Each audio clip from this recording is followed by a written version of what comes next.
Predsjednički izbori u Crnoj Gori pitanje su opstanka srpskog naroda i odbrane svetinje života. Pitanje su dostojanstva srpske nacije, njene časti i njenog obraza.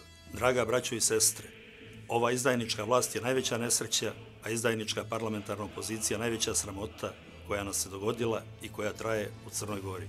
U Boga se nadam da među Srbima u Crnoj Gori ima čestitih ljudi sa kojima niko neće moći da manipuliše i da ćemo ovoga puta glasati po samom promislu Božijem.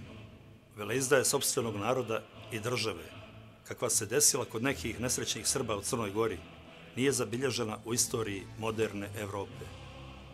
Mi iz Srpske koalicije, zajedno sa vama, našom srpskom braćom, možemo da vratimo čast i obraz Crnoj Gori. Niko se neće izboriti za naša srpska prava ako to sami ne učinimo.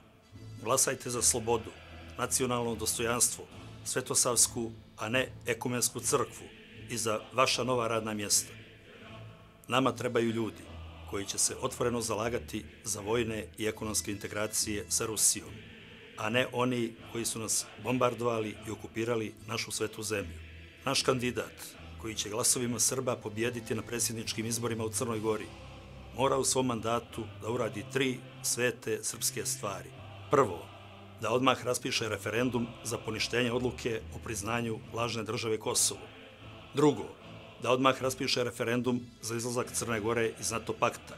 I treće, što je najvažnije, da raspiše referendum o ponovnom ujedinjenju sa Srbijom.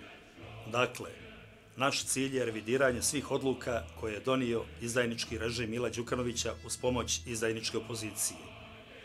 Kandidat Srpske koalicije biće posljednji predsjednik nezavisne i separatističke Crne Gore. Zato Srbi u Crnoj Gori na okup. Znate šta vam je činiti. Od vas samih zavisi naš opstanak ili nestanak. Sa vjerom u Boga za srpstvo i Rusiju. Amin.